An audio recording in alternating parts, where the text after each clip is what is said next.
것입니다. 아멘. 오늘 예배를 통해 하나님께서 우리에게 주시는 말씀 누가복음 20장 27절에서 40절까지 말씀입니다. 이 살아계신 하나님의 말씀을 김송희 자매가 낭독할 때 하나님의 음성을 들으시기 바랍니다. 부활이 없다고 주장하는 사두개인 중 어떤 이들이 와서 물어 이르되 선생님이여 모세가 우리에게 써주기를 만일 어떤 사람의 형이 아내를 두고 자식이 없이 죽으면 그 동생이 그 아내를 취하여 형을 위하여 상속자를 세울지니라 하였나이다. 그런데 칠형제가 아지가 아내를 취하였다가 자식이 없이 죽고 그 둘째와 셋째가 그를 취하고 일곱이 다 그와 같이 자식이 없이 죽고 그 후에 여자도 죽었나이다. 일곱이 다 그를 아내로 취하였으니 부활 때에 그 중에 누구의 아내가 되리이까? 예수께서 이르시되 이 세상의 자녀들은 장가도 가고 시집도 가되 저 세상과 및 죽은 자 가운데서 부활함을 얻기에 합당히 여김을 받은 자들은 장가가고 시집가는 일이 없으며 그들은 다시 죽을 수도 없나니 이는 천사와 동등이요 부활의 자녀로서 하나님의 자녀임이라. 죽은 자가 살아난다는 것은 모세도 가시나무 떨기에 관한 글에서 주를 아브라함의 하나님이요 이삭의 하나님이요 야곱의 하나님이시라 칭하였나니 하나님은 죽은 자의 하나님이 아니요 살아있는 자의 하나님이시라. 하나님에게는 모든 사람이 살아있느니라 하시니 서기관 중 어떤 이들이 말하되 선생님 잘 말씀하셨나이다 하니 그들은 아무것도 감히 더 물을 수 없음이더라. 아멘. 하나님의 말씀입니다. 하나님 오늘도 주의 말씀으로 우리를 가르치사 그 말씀이 생명이 되어 우리 안에 거하소서. 그 생명의 그 달라진 존재로서 그리고 그 생명의 에너지로서 이 땅을 새롭게 살아가기 시작하는 첫 시간이 되도록 성령께서 모든 것을 인도하여 주십시오. 또 우리가 주 앞에 모으는 이 예물들이 아름답게 귀하게 평화롭게 꼭 필요한 곳에 잘 사용되도록 열심과 겸손과 지혜가 있게 하시고 여기 있는 한 명 한 명의 그 모든 삶의 자리 하나님께서 지키고 인도하사 하나님께서 동행하시는 자의 그 삶의 자리에 피어나는 아름다운 열매들을 모두 맺으며 살아가도록 지키고 인도하옵소서. 주 예수 그리스도의 이름으로 기도합니다. 아멘.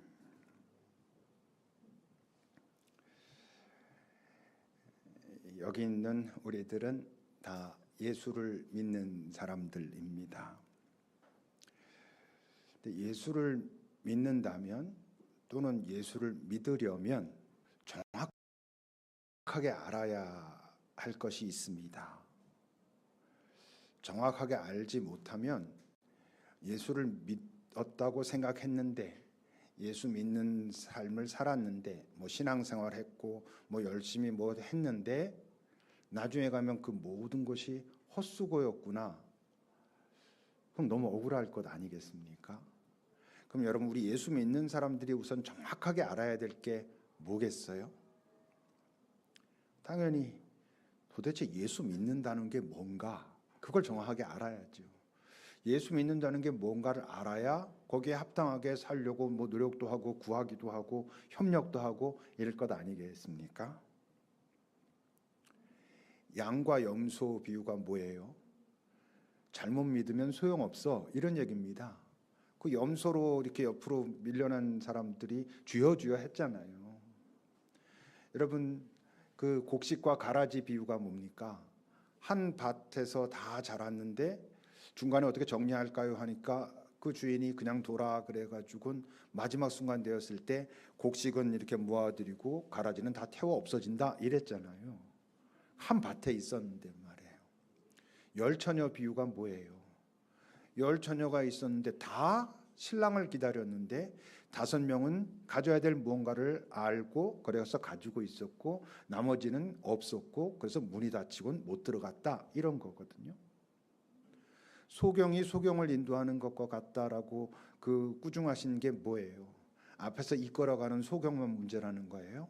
아니에요. 뒤에서 따라가는 소경도 결국 못 들어가게 만들어 이러시는 경고예요. 우리가 이 땅에서 예수 믿기 때문에 뭐 여러 가지 우리가 애쓰잖아요. 일단 뭐 여기 지금 이 시간에 와서 앉아 계시고, 그럼 나중에 봤더니 예수 믿은 게 아니야. 이러면 어떡해요? 정확하게 알아야 되겠죠. 아마 여러분 대부분이 다 알고 계실 거라 생각합니다. 오늘 앞부분에서는 한번 그걸 정리하는 시간처럼 우리가 생각해 보려 합니다. 물론 예수 믿는다라고 할 때 우리가 가장 잘 알고 있는, 그리고 이미 우리가 많이 고백하는 건, 예수를 믿는다는 것은 결국 예수가 하나님의 아들이고 나의 구원자임을 믿는 것입니다 라고 우리가 정답으로 알고 있죠. 근데 그것도 정확하게 알아야 되는 거죠. 왜 구원자인 예수는 하나님의 아들이라고 우리가 고백하는가? 그건 그가 하나님의 아들이어야 구원자의 자격이 있기 때문입니다. 조건이 되기 때문이죠. 하나님의 아들이라는 것은 하나님과 모든 것을 공유한다는 것이고, 그러니까 하나님의 아들인 예수는 하나님의 생명, 영원의 생명, 이 땅에는 없는 잃어버린 그 생명을 가지신 분입니다 라고 고백하니까 일단 구원자의 자격이 되는 거죠. 하나님과 그 하나님의 생명을 공유하신 분이기 때문에 그렇죠. 근데 그 2000년 전에 오신 예수가 어떻게 우리를 구원합니까? 어떤 과정을 거쳐서 그분은 이 땅에 오셨고, 그분의 이 땅에서의 삶의 의미들은 무엇이고, 결국 우리는 어떻게 결정적으로 구원을 받게 되는가요? 우선 그분이, 예수께서 구원의 사역을 시작하려고 하신 첫 번째 것이 이 땅에 오신 거죠. 그걸 우리가 성육신이라고 하지 않습니까?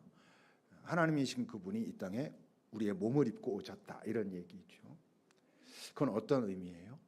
저 멀리 외계에서 오신 것이 아니고 전혀 다른 질서의 세상, 영원의 세상에서 이 유한의 세상, 이 유한한 땅으로 들어오신 사건이 성육신입니다. 예수 그분은 하나님의 아들, 하나님과 본질상 같은 존재인데 이 땅에 오셨다는 겁니다. 유한의 세상에. 근데 유한에 오셨다라는 것은 뭘 의미해요? 그가 몸을 입게 되셨다, 이런 얘기입니다. 하나님과 같은 본질, 이 땅에는 없는 그 영원의 생명이신 그분이 우리 인간을 구원하려고 이 세상으로 뚫고 들어오셨는데, 그러기 위해서 그는 몸을 입으셨다는 것이고, 그게 이제 성육신이란 뜻입니다. 빌립보서 2장 6절과 7절을 보면, 그는 근본 하나님의 본체시나 하나님과 본질상 같은 분이신데 하나님과 동등됨을 취할 것을 여기지 않고 자기를 비워 종의 형체를 가지사 사람들과 같이 되셨다. 사람들과 같이 되셨다는 게 그분이 우리 인간의 몸을 입고 이 땅에 오셨다라는 겁니다. 그러니까 그분은 우리 인간과 뭐가 달라요? 몸은 같은데 그분이 가지고 있는 생명이 우리와 다른 거예요. 그래서 우리가 예수님을 참 하나님이고 참 인간이다, 이렇게 말할 수 있는 거예요. 생명을 가신, 하나님의 생명을 가신 분이기 때문에, 하나님의 아들이기 때문에 참 하나님이라 하고, 우리 인간과 같은 존재로 이 땅에 오셨기 때문에, 몸을 입은 존재로 오셨기 때문에 인간이 되고, 그래서 그분은 이 땅에 태어나실 때의 모습도 우리랑 달랐죠.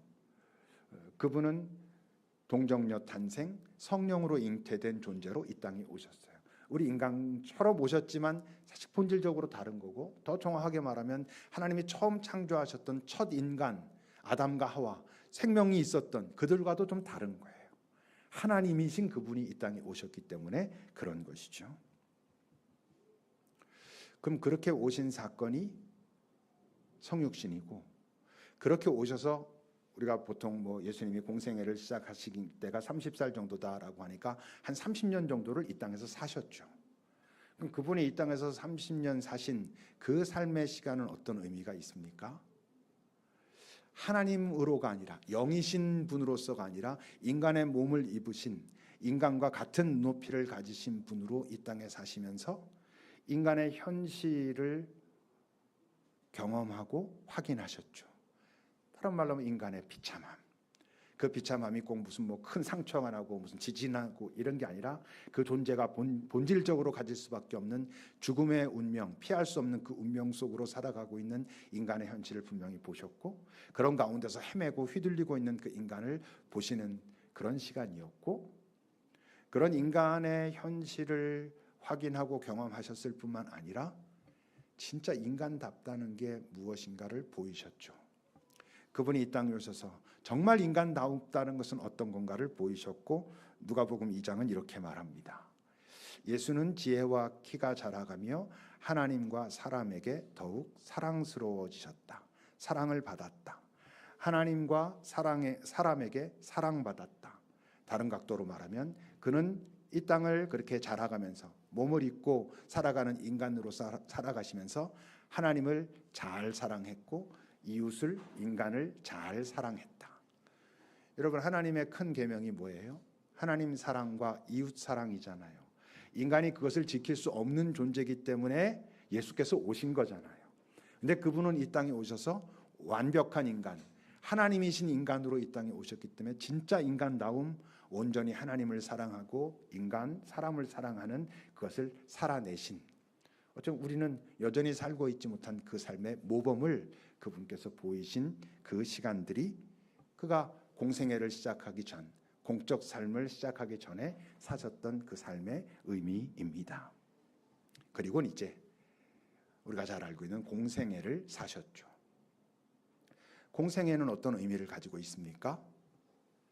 그가 이제 비로소 하나님의 나라를 가르치시고 하나님의 나라를 가르치시기 위해서 인간의 세상을 그 실체를 말씀하시고 그 인간이 구원받을 수 있는 구원에 대해서 말하고 길을 가르치시고 물론 당신이 내가 길이요 진리요 생명이니 나를 믿는 자는 영원히 그렇게 사는 길로 들어설 것이다 라고 말씀하셨죠.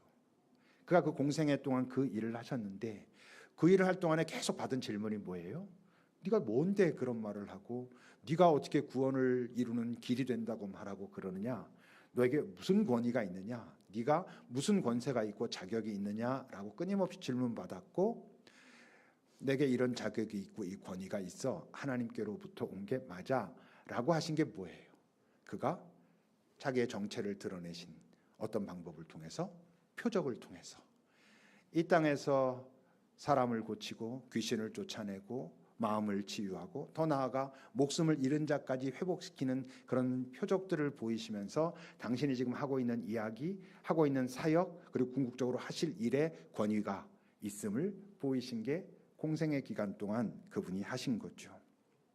마태복음 9장은 그래서 이렇게 말하죠. 예수는 그의 공생의 기간 동안 모든 도시와 마을을 다니시면서 회당에서 가르치셨는데 특히 하나님 나라의 복음을 말씀하셨고 하나님 나라는 무엇이고 그 나라는 지금 이 땅과 어떻게 다르고 이 땅에 있는 인간들은 어떻게 거기로 갈 수 있는지를 말씀하시면서 그것을 행하실 수 있는 또 가르칠 수 있는 권위와 권세와 자격이 있다는 것을 나타내 보이시는 표적으로 모든 병과 약한 것을 고치셨다. 그게 그의 공생의 기간 동안에 그가 하신 일입니다. 그리고 이제 결정적인 순간이 오지요. 십자가입니다. 십자가는 무슨 의미입니까? 하나님의 예수의 인간을 이 세상을 향한 사랑의 확증이라고 했죠. 그걸 그냥 좀 편안하게 말하면 이 길밖에 없겠구나라고 인정하신 것이고 그렇다면 이 길을 기꺼이 가겠다라고 결정하신 것입니다. 왜? 그 죽음을 이 모두가 겪게 되는 그 죽음을 통과하지 않고는 죽음 너머에 있는 그 죽음의 권세를 깨뜨릴 수 있는 당신께만 있는 그 하나님의 생명, 영원의 생명을 보일 수 있는 방법이 없다는 걸 예수께서도 인정하셨고 저들이 자기를 그렇게 공격해오고 죽이겠다 할 때 기꺼이 내가 그 죽음을 감수하겠노라 십자가 위에 달리신 것이죠. 십자가는 하나님의 우리 이 세상을 인간을 향한 사랑의 확증이기도 하지만 반대쪽 시각에서 보면 이 땅을 득세하고 있는 악의 실체가 드러나는 사건이지요. 그들의 본심이 하나님을 끝까지 거역하고 거절하겠다라고 하는 그들의 본심이 그리고 그 본심이 드러나면서 모두 함께 드러나요.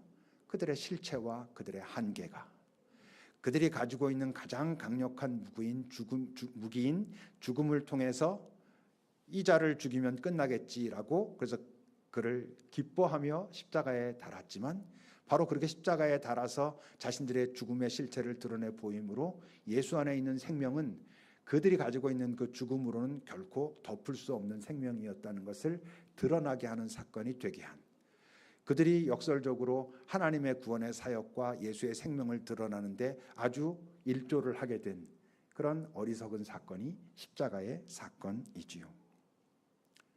부활은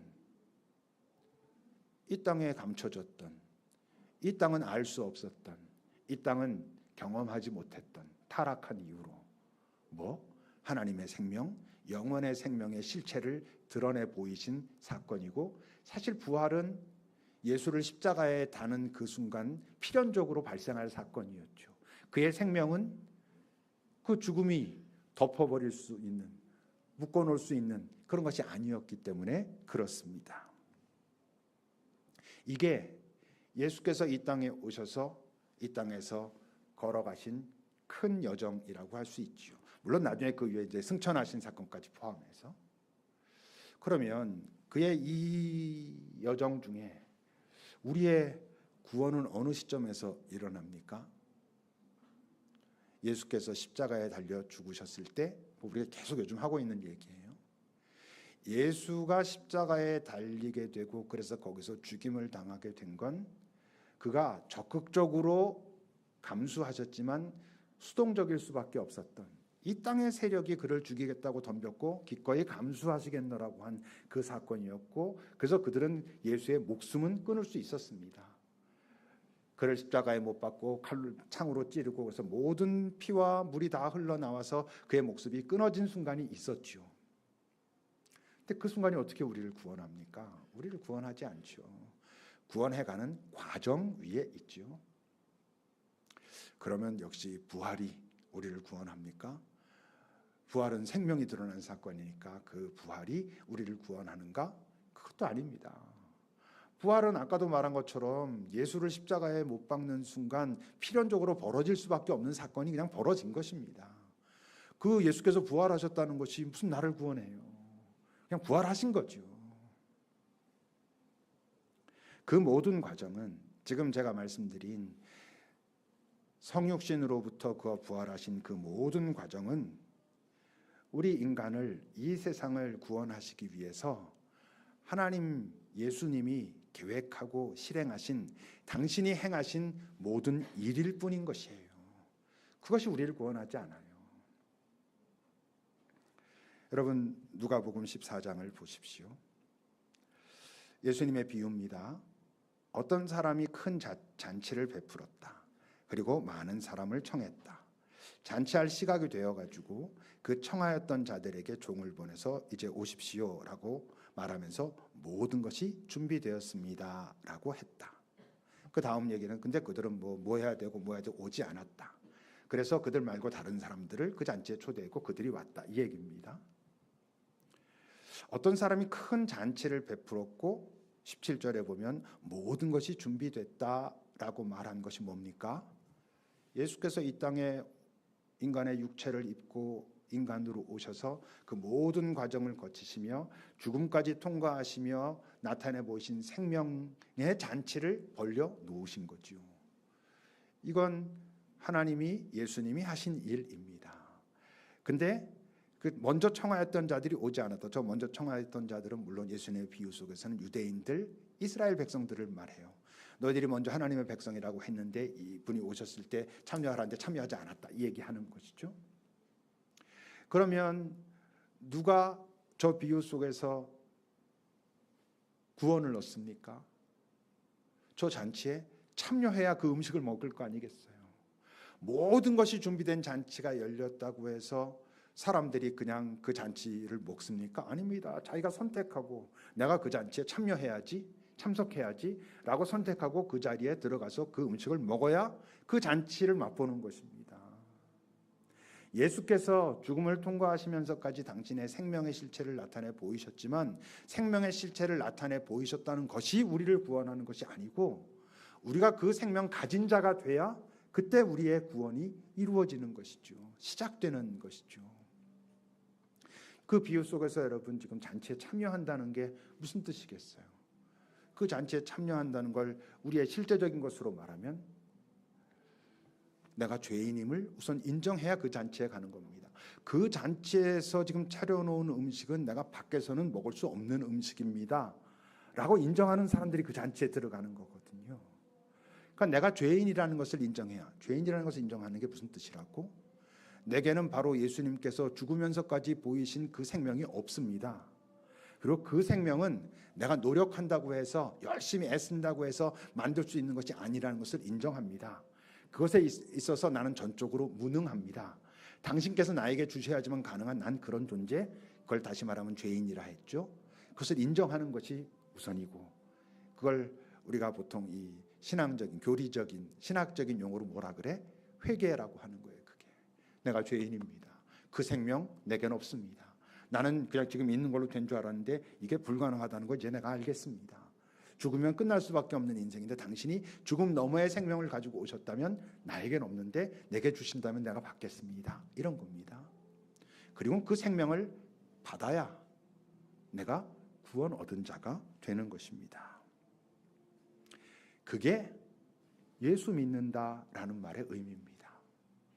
예수 믿는 건 교회 다닌다가 아니고, 내가 어떤 존재인지 알고, 예수가 어떤 분이신지 알고, 그가 왜 그렇게 오셨는지 알고, 십자가는 무엇이고 부활은 무엇이고, 그걸 통해서 우리에게 무엇을 말씀하셨고, 그래서 그의 초청은 무엇이고, 그 초청에 임한다는 것은 무엇인고를 정확하게 알아야 그게 예수 믿는 것이고, 그것이 구원에 들어선 것입니다.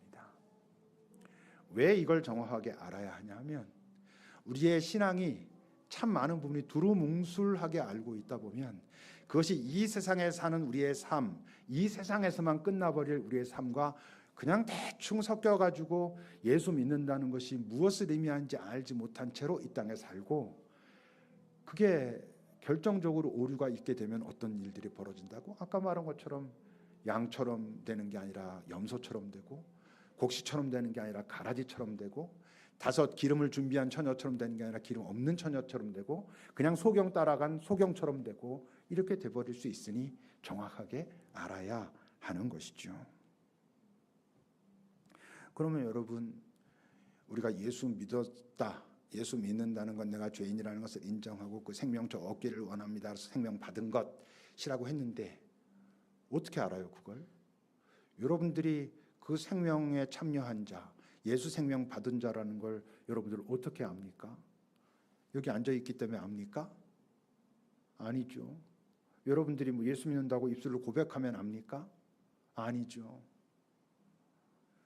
그 생명은요, 우리의 본질을 바꾸기도 하지만, 죄인이라고 하는 그 존재에서 생명 가진 자로 이제 하나님의 자녀라고 하는 신분을 바꾸기도 하지만, 우리가 이 땅에 사는 동안 그 생명은 우리의 삶을 살아가는 에너지가 되기도 하거든요. 그 이전엔 그 에너지가 없었잖아요. 생명이란 에너지가. 그래서 이 땅에서 보기에 좋은 대로 살았단 말이에요. 근데 예수를 믿었고 그 생명이 내 안에 들어오면 그것은 내가 이제 이 땅에서도 하나님의 자녀로 살 수 있게 하는 에너지가 되거든요. 그 에너지가 내 안에 있거든요. 그러면 어떤 식으로건 나올 거 아니에요. 그래서 예수를 믿고 그래서 생명 가진 자가 됐을 때 나타나는 첫 번째 현상이 뭐라 했어요? 갈등이라고요. 아, 기뻐, 좋아 이거 아니라 그랬죠. 처음엔 갈등이라고요. 왜? 이전에 없던 게 내 안에 들어왔네. 하나님의 것이 내 안에 이렇게 들어왔네. 그게 들어와 있다 보니까 이전에 내가 익숙하던 것이 옛날에는 그게 자연스럽고 이렇게 하면 조금만 더 열심히 하면 잘 살 수 있어, 내가 높아질 수 있어, 가질 수 있어 이랬는데 뭐가 자꾸 나를 가로막는 것 같거든. 지금 처음은 뭔가 부딪히거든. 갈등이 일어나는 것이죠. 그 갈등을 견디기 싫으면 점점 자꾸 무시하고 이러면 어떻게 될 수도 있다고? 그 생명이 소멸될 수도 있죠. 당연히 소멸될 수 있죠. 근데 그 갈등을 직시하고, 아, 여전히 내 안에 그 옛사람의 그 흔적이 남아있구나, 여전히 그 에너지가 나를 이끌고 있구나. 그래서 사도 바울의 고백 같은 게 이제 그런 겁니다. 내가 선하고 싶은데, 그 생명을 따라 살고 싶은데 여전히 이전의 모습으로 따라가고 있는 나를 어찌할꼬, 그니 또다시 내가 예수에게 의지하고 그에게 내가 의탁할 밖에. 이런 고백이 그런 거예요. 그러니까 처음엔 갈등이 있을 수밖에 없지만 점점 어떻게 돼? 조금씩 예수를 닮아가는 거예요. 이 땅에 사셨던 예수를 닮아가. 예수를 닮아가는 게 어떻게 되는 거야? 인간다워지는 거예요. 진짜 그 본래 인간다워지는 것. 한 사람이 인간다워진다는 게 다른 말로 하면 뭐라고? 나다워지는 것. 나라고 하는 존재가 왜 이 땅에 존재하는 점점 알아가고 이 땅의 질서와 다른 어떤 것을 살아가면서도 내 안에 그렇기 때문에 힘들고 어려울 때도 있지만 여전히 그렇게 살 때에만 경험하게 되는 그 생명으로부터 오는 평화를 경험하면서 이 땅에서 살아가는 것. 그게 뭐야? 내 안에 생명이 있다는 것을 확인하는 것이죠. 다른 말로 하면 내가 예수의 생명에 참여했구나, 연합되었구나, 내가 예수 믿는 자가 맞구나 라는 것을 확인하게 되는 거죠. 근데 이제 더 본질적으로 가보면, 하나 더 앞으로 가보면 우리는 왜 구원이 필요할까요? 왜 구원을 받아야 되지? 그건 영원이라는 것이 존재한다고 믿거나 인정하기 때문에 구원을 받으려고 하는 것입니다. 영원이 없으면, 이 세상이 전부면 뭐하러 구원을 받아요? 이런 말 하다 보면 영원이 없고 이 세상뿐이어도 저는 예수님의 뜻에 따라 살 것 같습니다. 이건 예수님 알아서 하는 얘기고, 여러분 영원 없고 이 세상밖에 없으면 이 세상 질서가 우리의 전부인데 이 세상 질서대로 살아야지. 나름 여러분 재밌을 것 같지 않습니까? 우리 익숙하고 몸을 입은 존재가 살기에 합당한 형태가 이 땅의 질서인데, 여러분 이 세상의 딱 끝이면, 모두 다 이 세상 살고 끝이라면 어쩌면 우리 차라리 속편할지도 몰라요. 그냥 살면 되지. 좋은 대로, 우리 육신이 시키는 대로. 그 즐거움과 쾌락과 뭐 경쟁과 승리와 누름과 이런 것들 하면서 살면 되죠. 근데 영원이 있다니까. 그러니까 영원이 없으면 뭐하러 예수를 믿어요? 뭐하러 생명, 뭐 생명도 없는 거지 영원이 없으면. 오늘 이제 사두개인들이 그러는 거예요. 그들은 부활이 없대, 영원이 없대. 근데 하나님은 인정하는 자들이에요. 그런데 그들의 하나님이 얼마나 두렵고, 왜냐하면 이 세상에서 그 하나님께 순종하고 그러면 이 세상에서 잘 살고, 영원 없으니까, 부활 없으니까, 그런 소망은 없으니까, 잘못하면 벌 받고. 근데 여러분 문제는 영원 있다고 말하는 우리 예수 믿는다는 사람들이 얼마나 사두개인처럼 예수를 믿어요. 이 땅에서 하나님한테 복 받으려면 잘 지켜야 되고 충성해야 되고, 그러면 이 땅에서 잘 살고, 이 땅에서 뭔가 잘못하면 하나님이 벌 줘가지고 뭔가 일이 잘못되고 뭐 문제 생기면 너 하나님 앞에 기도 안 해서 그래, 뭐 안 해서 그래, 이런 식으로 우리가 예수 믿잖아요. 가짜로 믿는 거지. 가짜로 믿는다기보다 잘못 알고 있는 거지. 안 된 거잖아요. 헛수고하는 거지. 나중에 이제 억울하겠지. 너 염소야 이러면. 그러면 그 영혼의 모습은 어떨까? 말했던 성육신으로부터 예수의 부활까지, 그리고 우리가 구원을 얻는 것까진 뭐 인간인 제가 100% 맞습니다라고 말할 수는 없겠죠. 뭐 악상 갔더니 네가 염소야 이러면 완전 망하는 거지만, 이제 진짜 제가. 근데 이건 저는 일단 책임질 수 있을 것 같아요. 이건 맞는 것 같아요. 예수께서 그렇게 오셨고, 우리가 어떻게 구원을 받는 것이고 구원받는 자의 모습은 어떤 것이어야 하고는 나는 하여튼 맞을 거라 생각해요. 아니면 제가 소경이고 여러분들도 따라오는 소경이니까 우리 같이 망하는 거야. 아니길 바랍니다. 근데 영원의 모습은 사실 하나님이 완전히 아주 깔끔하게 오픈하시지는 않았으니까 잘 몰라요. 잘 모르는데 오늘 다행히 이 사두개인들이 질문을 해가지고 예수님이 답을 하고 계세요. 아주 아직 명쾌하진 않지만, 처음에 이제 사두개인들의 질문은 뭐였어요? 형제 7 있는데 처음에 첫째가 결혼을 해가지고 애 없으면 그 둘째가 해서 그 계속 장자를 이어가라는 게 하나님의 계명이었는데, 근데 둘째도 그냥 죽고 셋째, 넷째 7가 다 죽으면 나중에 뭐 부활이 있다 그래서 정말 부활하면 이거 완전 난장판 되지 않습니까? 이게 무슨 뭐 이게 뭐 이상한 집안 되는 거 아닙니까? 이제 그러는 거예요. 그 아내는 하나인데 남편 7이면 그럼 어떻게 됩니까? 하나님 나라 완전 뭐 이제 이러는 거죠. 그러니까 부활 없지요. 이러는 얘기를 하는 거예요.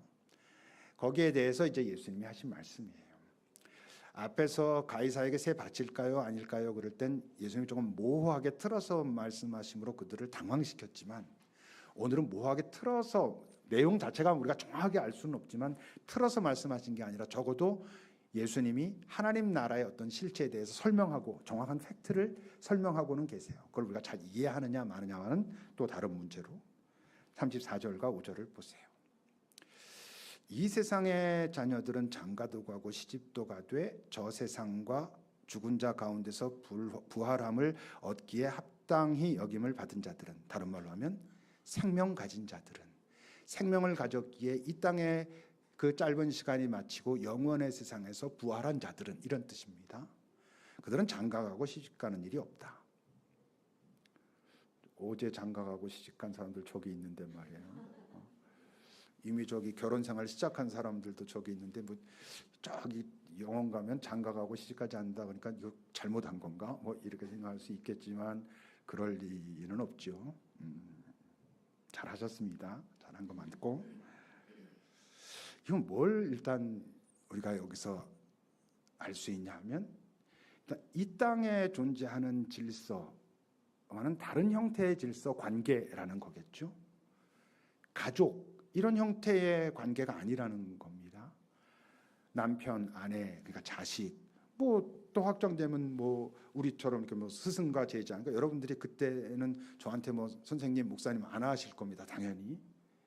그러니까 시집가고 장가가고 하지 않는다는 건 이 땅의 지금 질서와 전혀 다른 질서고, 그러니까 영원의 나라에 가면 한 존재가 독립적으로 존재하고 동등한 존재로 존재한다, 이런 거겠죠. 조금 더 설명이 있습니다. 36절입니다. 그들은 죽지 않는다. 죽을 수도 없다는 얘기는 죽고 싶지만 죽지 못한다가 아니라 죽지 않는 존재가 된다는 겁니다. 천사와 동등하고 부활의 자녀로서 하나님의 자녀다. 죽지 않는 존재라는 것은 우리의 이 땅과 비교해서 말하면 이런 흐르는 시간 속의 존재가 아니라는 겁니다. 우리의 시간은 직선으로 흘러가잖아요. 돌이킬 수 없는 시간이잖아요. 그거 지나가고 나면 과거가 되죠. 근데 이 시간은 모든, 우리로 말하면 시간이란 단어도 적당하지 않을 수 있지만 모든 시간이 현재로 존재하는 시간이라는 거예요. 그러니까 여러분, 그 땅에 가면 늙지 않아요. 부활했는데 너는 몇 살로 부활하고 싶니? 이런 말 없어요. 그러니까 보톡스 맞을 필요 없어요. 뭐 이렇게 늙어가지고 쪼그라지고 아프고 뭐 병나고 뭐 이런 거 없다는 거예요. 어떤 독립적인 온전한 어떤 존재가 다 된다는 거예요. 근데 이게 어떻게 생각해 보면 좀 너무 뻑뻑하고 건조한 것처럼 느껴질 수도 있어요. AI처럼 다 온전해. 근데 그냥 다 독립적으로 존재해. 그리고 뭐 시간 이렇게 흘러가 가지고 뭐 늙고 아프고 약해지고 뭐 그래서 도와주고 이런 거 없어. 근데 아주 결정적인 힌트가 또 하나 있어요. 37절부터 보면 죽은 자가 살아난다는 것은 모세도 얘기한 것처럼 그 주를 하나님의 아브라함의 하나님, 이삭의 하나님, 야곱의 하나님이라고 모세가 말한 것처럼 하나님은 그런 분이다. 죽은 자의 하나님이 아니고 지금도 살아있는 자. 그러니까 아브라함도 지금 살아있고 이삭도 살아있고 영원의 나라에서는, 그리고 야곱도 살아있는 그 자들의 하나님이다, 그래요. 그럼 여러분, 그 존재 형태는 지금처럼 어떤 가족, 무슨 뭐 이런 어떤 거 아니고 독립적으로 존재해요. 나이 들어서 늙고 뭐 이렇게 해서 뭐 죽고 말고 이런 거 없는 어떤 하나의 온전한 존재로 존재하는데, 그 존재의 정체성, 고유성, 그것은 유지되고 있다는 거예요. 이 땅에 이창엽이 있다가 다행히 하나님 나라에 갔을 때 형태는 달라지겠지만 이창엽이라고 하는 그 존재의 고유성은 가지고 있다는 거예요. 그러니까 여기는 우리들 모두 형태는 다 달라지고 뭔가 굉장히 유사한 어떤 것들이 있겠지만 결정적으로 뭐가 다 다르냐면 다 하나하나의 존재는 있다는 거예요. 이 이슬은 이 이슬이라고 하는 존재로 있다는 거예요. 좀 모호하죠. 모호하지만 뭐 이건 상상해도 괜찮을 것 같아요. 근데 이제 관심은, 그러면 알아볼까? 아브라함과 이삭과 야곱은 서로를 알아봤을까? 아니, 이런 가족 없어졌잖아요. 몸도 없잖아요. 어떤 형태인지 모르지만 하여튼 그 형태가 있는 존재가 있는데 아브라함은 아브라함이고 이삭은 이삭이고 뭐 야곱은 야곱이래. 그럼 그들은 할아버지, 아버지 그러면서 알아봤을까? 그런 건 아니겠지. 이제 가족 안 자랐으니까. 여러분, 이 땅에서 우리가 행했던, 가졌던 것 중에 영원까지 가지고 갈 수 있는 게 있어요? 없다 그러면 안 돼요. 있어요. 뭐 있어요? 그 사랑 있잖아요. 사랑. 믿음, 소망, 사랑 항상 있어야 되는데 사랑이 제일 중요해. 왜? 그 사랑은 예수님과 닿은 그 사랑, 예수 사랑, 그 사랑은 영혼까지 연결되거든. 이러셨잖아요. 그러니까 우리가 이 땅에서 모든 거 다 놓고 가요. 얼마나 다행이에요. 미움 놓고 가요. 이기심, 폭력적인 거, 뭐 사랑이라고 했던 사실은 편해. 딱 우리끼리 이런 거 다 없어져. 왜냐하면 그 땅의 본질이 사랑이기 때문에. 사랑 외에는 어떤 것도 존재할 수 없는 그런 땅이기 때문에. 그러니 여러분, 우리가 이 땅에서 그 사랑 가지고 사랑했던, 그 사랑 가지고 사랑하는 사랑이 어떤 사랑이에요? 예수님의 계명. 내가 너희 사랑한 것처럼 너희도 가서 서로 사랑해라. 먼저 사랑, 끝까지 사랑. 내 다가온 그 존재를 사랑하는 그 사랑의 기억은, 그 기억이라는 것도 어떤 형태인지는 잘 모르지만 어쩌면 그 사랑은 그 사랑의 땅, 영원한 사랑의 땅에 있는 거죠. 내가 이슬이랑 이 땅에서 예수 사랑 잘 했다면 그 땅에 가서 내가 이슬 보고 이슬, 그래서 목사님 이러진 않겠지만 내가 이 존재를 알아. 나랑 사랑의 관계였던 어떤 존재를 전 느낄 것 같아요. 정확하게 뭔지 모르겠어요. 근데 알 것 같아요. 알아야 될 것 같지 않아요? 여러분, 영원의 땅에 갔는데 이 땅에서 그 사랑 가지고 사랑했던 관계를 쓱 지나가는데 못 알아봐. 너무 슬프잖아요. 그 땅에 있다가 다 알아보지 못할 것 같아. 저쪽 땅에서 자기네끼리 진짜 사랑했어도 우리가 뭐 없었으면 그건 몰라보겠지. 근데 저는 이렇게 지나간다는 게 어떤지 잘 모르겠는데 지나가면서 내가 그걸 뭐라고 그래? 이 사람이라고 할 수도 없고 하여튼 뭐 이거 알아 뭐 이럴 수도 없고 하여튼 알아. 그 알아라고 할 수 있는 접점은 하나야. 사랑의 관계였어. 이 땅에서 사랑했어. 우리 그렇게 만납시다. 하나님 나라가 그렇게 해서 하여튼 다 하나하나 이렇게 무슨 뭐 서랍 속에 들어가서 그냥 하나님 나라 영원히 존재하고 이런 건 아닐 거 아니에요. 뭐 있겠지. 나 영원에 꼭 가고 싶거든요. 그 영원, 이 땅이 짧은 시간 이렇게 끝나고 싶지 않거든요. 영원에 가서 여러분들 다 만나고 싶거든요. 근데 만나면 알아보고 싶거든.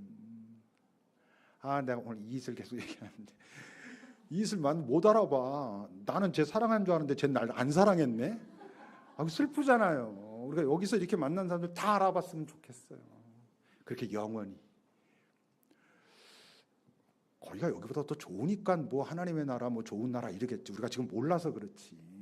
지금 바람 잡는 것 같고 우리가 여기서 그냥 그래도 몸으로 부대끼고 때론 미움 때문에 사랑이 깊어지고 뭐 우리 뭐 여러 가지 얘기할 수 있겠지만 그 나라 가서 보면 이게 완전하게 좋은 게 이런 거구나라는 거 아는데 나눌 뭐가 있어야지. 이렇게 나누면서 살았으면 좋겠어요. 그렇게 만나면 우리 그런 언어가 계속 그런 식으로 존재할지 모르지만 제가 이슬이한테 사랑해 이렇게 말할 것 같지는 않아요. 뭐 이미 다 사랑 자체인데 뭐 그건 자체가 사랑이니까. 뭐 말할 수 있다면 이렇게 말할 것 같아요. 고마워. 그게 정말 사랑의 언어거든요. 고맙다는 게. 네가 있어서 참 고마웠어. 고마워. 지금도 이렇게 만나서 너무 고마워. 또 하나는 미안해. 미안해도 사랑의 언어잖아요. 잘못해서 미안해보다 내가 더 잘 사랑해야 됐었는데 너무 더 잘 사랑하지 못해서 미안해. 이게 사랑의 언어죠. 우리가 다 이 다음에 만나면 그런 말들, 하여튼 그런 표현들, 그런 소통이 왔다 갔다 하면서 영원히 지냈으면 참 좋겠다 싶어요. 근데 여러분 그러려면 이 땅에서 그거 해야 돼요. 이 땅에서 그 사랑의 관계여야지 그거 남는다니까. 이 땅에서 우리의 언어가 고마워. 내가 더 잘 사랑하고 신경 써야 되는데 못해서 나 진짜 미안해. 그럼 상대방은 아니야, 내가 네 마음 알아. 나도 못하는 거 있어서 미안해. 여러분 이렇게 삽시다. 서로 미워하고 뒷담화하고 뭐 막 딴소리하고 이러지 말고 그렇게 살다가 영원에 가면 완전히 싹 다 봤을 때 다행히도 우리의 모든 거짓 뭐 이거 다 안 보이니까 했던 사랑만 남으니까 얼마나 다행이에요. 그 사랑의 관계로 영원히 우리 모두가 먼저 간 사람도 나중에 따라올 사람도 그렇게 만날 수 있기를 기도합시다.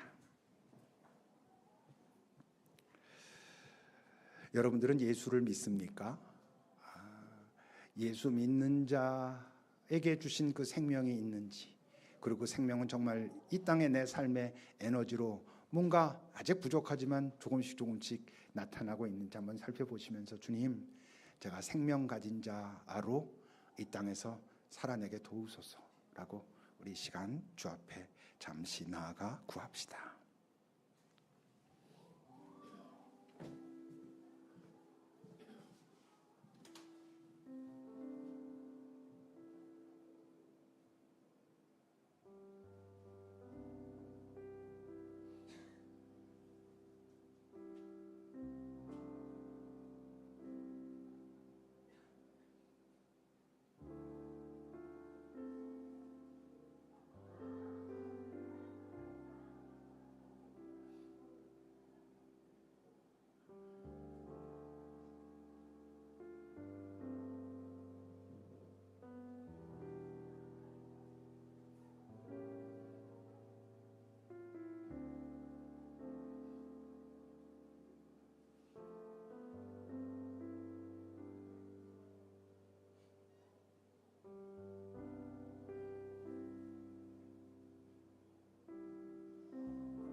하나님, 그 영원에 가서 보면 우리가 이 땅에 살았던 시간 정말 짧은 선 위의 점 같은 그런 시간 우리가 살고 영원을 가는데, 이 짧은 시간 사는 동안 미워하고 경쟁하고 이기겠다고 하고 조금 더 가져야겠다고 하고 이렇게 살다 막상 영원은 도달하지도 못하는, 아니 어째 겨우겨우 도달했는데 그 어떤 누구도 알아보지 못하는, 누구도 사랑하지 않아서 그저 예수 믿는다는 그 생명 갖겠다고 하는 그거 하나 갖고 거기 가서 그저 하나님과만 아는 그런 존재가 우리 되지 않기를.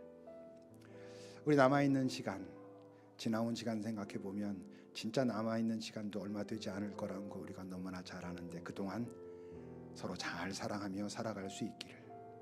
정말 잘 쳐다보면 참 고마운 사람들인데, 잘 쳐다보면 미안한 사람들인데, 그런 마음으로 서로 잘 소통하며 격려하며 위로하며 살다 우리가 어느 날 영원에서 지금 여기 있는 사람들 다 모이게 된 그날 한 명도 빠짐없이 다 알아챌 수 있는 그런 삶을 우리가 살아가게 하소서. 그런 삶을 우리가 살아감으로 우리가 살아가는 이 땅 어디든 그 사랑이 전해지는 그런 우리들의 삶이 되게 하옵소서. 예수님의 이름으로 기도합니다. 아멘. 찬양하시겠습니다.